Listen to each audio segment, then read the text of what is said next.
Hi, and welcome to Social Worker Life.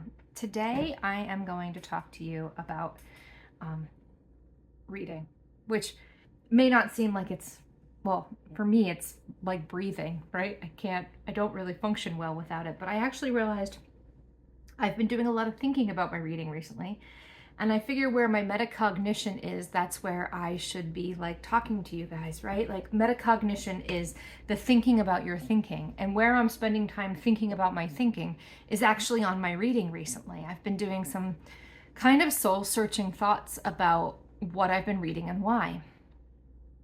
So I've gone through, I think we all go through periods of time where we're reading a lot of things about one thing or reading about things about another. And let me also just preface, you may not be a reader. Like those of you who are listening to me, like I don't have that. That doesn't happen for me because I don't read at all. So like that's not a thing.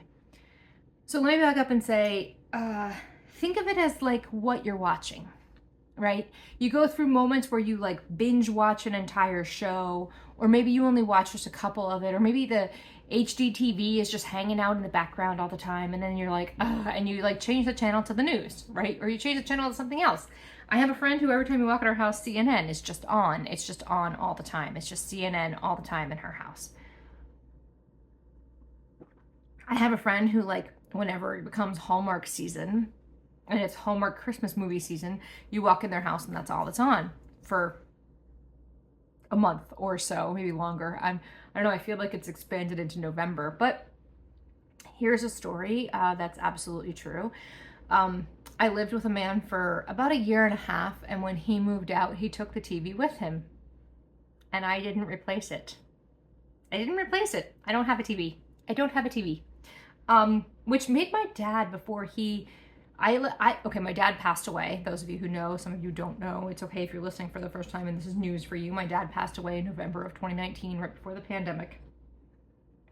And the boyfriend left in April of 2019.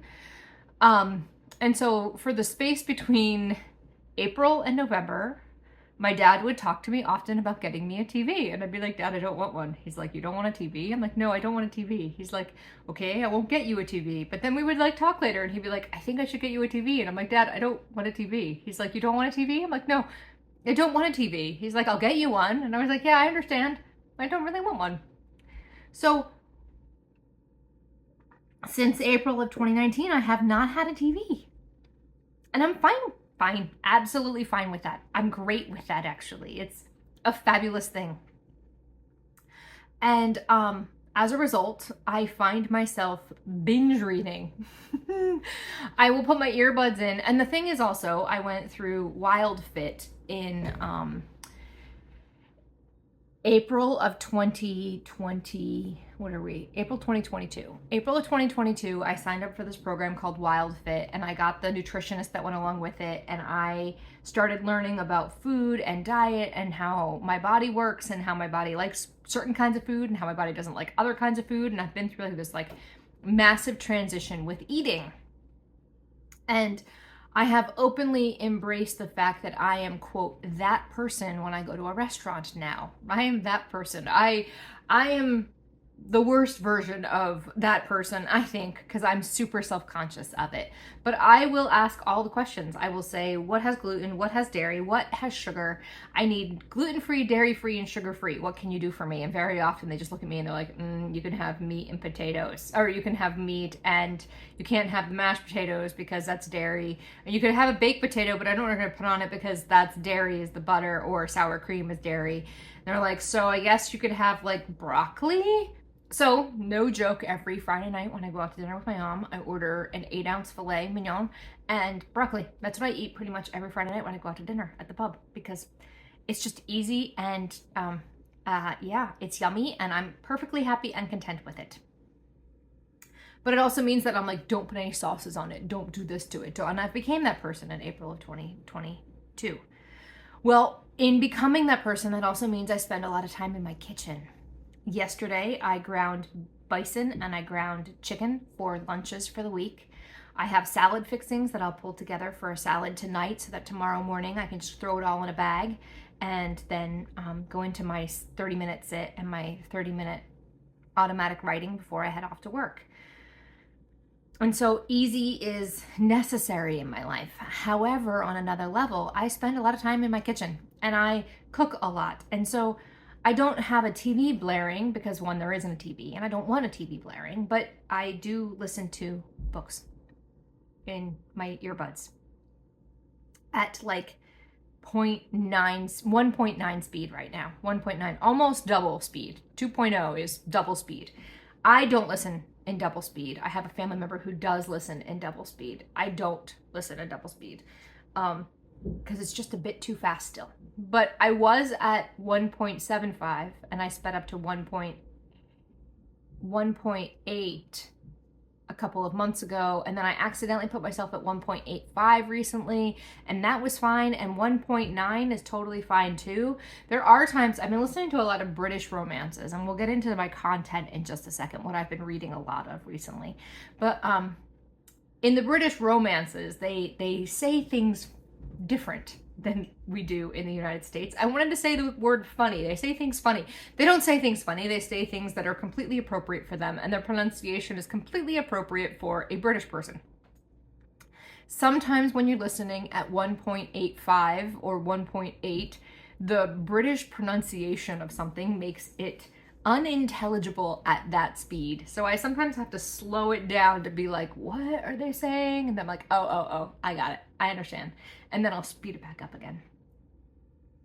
But for the most part, I'm perfectly content at my 1.85, 1.9, not quite 2.0. I'm not quite at 2.0 yet. So I listen to a lot of books, and I listen to a lot of So I listen to a lot, and I have friends who are like, you really should read this book. And I'm like, okay. And I pick it up and I'm like, I'm not liking this. And it's an important book, and I'm really glad I'm reading it. And I'm really glad that like I'm being exposed to this material. But you know when you're in a zone where you're like binge watching the Gilmore Girls? And you're used to like Stars Hollow and all the characters in Stars Hollow, and you're just happy in this fake little land in Connecticut that doesn't actually exist. And then somebody says, hey, come over here to like something that isn't Stars Hollow. Somebody handed me a book that was like, here's a book about thinking and about how to know if you're in a cycle and how you're repeating your patterns. And I can tell you I know I'm in a cycle, and I know I'm repeating patterns. Like, I can tell you exactly where that's happening. And so to have the heavy handed to me right now with so much going on in my life, it's not really where I am. I'm not really in the space where I want to be thinking about heavy. I had a friend hand me The Glass Castle by, I forget who wrote The Glass Castle. But it's the story of a girl who grows up in the southern, I think like Kentucky area, could have been Tennessee area of the United States, more south than north. Her dad is an alcoholic and her mom is an enabler, and they basically never have money. And the book starts with her going to an event in, I think on Fifth Avenue in New York City. I think that's where she's headed, is like Fifth Avenue or the Metropolitan Opera. She's going to this big event and she's dressed up in this big gala dress. And this is like the opening chapter of the book. And as she's headed there, she sees her mom rummaging through a garbage can as a homeless person. And she has the taxi turn her back around and take her back to her house. And then it's how she gets from this wildly chaotic life in the poor South to this like completely different life living in Manhattan in this completely different lifestyle. And she also talks a little bit about her siblings and what happened with them and what happens with her parents as they get older, and the ways that these events happened in their life when they were younger, how it brings them into who they become as adults. Because of their poor upbringing, their brother is somebody who likes to buy old houses and fix them up for the fun of it. Like, he's just like, I'm gonna buy a shitty house and I'm gonna fix it up because, well, his dad always said that he was gonna fix up the houses and he never did. In fact, one night he was pounding beer cans into the floor, as whenever there was a hole that came up, he would just pound a beer can onto the hole that like the rotting floor would create. Instead of like replacing the board, he would just put a beer can into the floor until the floor was more beer cans than wood. So when I read this book, I was sort of in the space that I'm in now, where I'm overwhelmed. I have too much to do. I have a sense of lack of, how do I want to phrase this? I have to spend a lot of time on the cushion in meditation in order to keep myself grounded and at peace, because there is so much going on that pulls at every bit of my brain. And it makes me think of like the bottle brush tail on a cat when a cat gets mad or scared and its back hunches and its tail poofs out. I think my brain is all poofed out like that, the tail, where I have so much going on, I can't think of all the pieces of what's going on. Like, it's all, there's just so much, and I can't get a handle on any of it, and I can't. And so I'm in the space where anything that's meaningful and important is really hard for me to concentrate on. And so I just need Stars Hollow fluff handed to me to take me out of the heavy that I'm dealing with all the time. So I've been reading a lot of romance novels, because there is a set pattern in a romance novel that I super appreciate. And there's also just the lighthearted fun to it. I also appreciate a good story. And so when a story is told well, I feel like the author is a genius. And I've read a couple recently where the story is just so fabulously crafted that I am left impressed and a little bit longing that I had their writing ability. So I've been reading a lot of books, and I've been spending a lot of time in my kitchen reading these books, and they're mostly fluff, but they do have me thinking about my own patterns and my own choices and where I am and where I'm going, and am I who I want to be, right? As I'm always asking here at Social Work Your Life, are you who you want to be? And so as I look at the choices of the novels that I'm choosing, there's a part of me that wants to judge myself and be like, Kim, you know, there's another whole genre. There's other genres besides romance novels.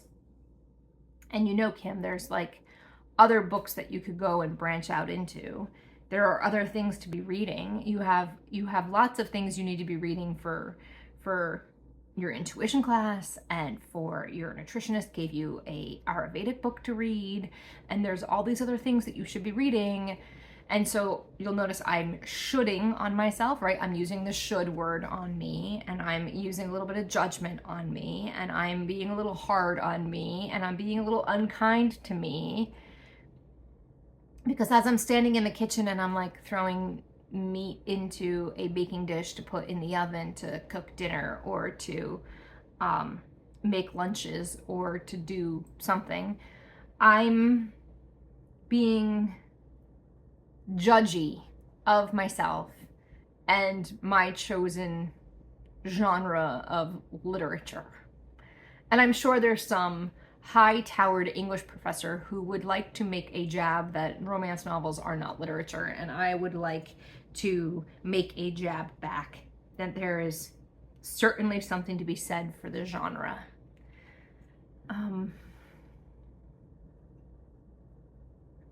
When I was teaching, there was an English teacher who looked at another English teacher. So there was an English teacher in one corner of the hallway, and there was another English teacher who was that way from me. And the one at the end who was close to retirement looked at the one who was near the beginning and basically said, we all need individuals who, the kids all need individuals where they feel like they're coddled and they're comforted and they're, you know, they feel safe, and then there's English teachers who bring them through their paces. And she claimed to be one of the English teachers who brings them through their paces, and basically said that this other English teacher didn't do that. Of course that English teacher was offended, right? Of course you get offended at that. But I think there's also a place for like acknowledging where a person is and what they can and cannot handle, right? If a kid is in trauma and in crisis, and you expect them to read a trauma and in crisis book that's a little bit like their own trauma and crisis, that's a little too close to home.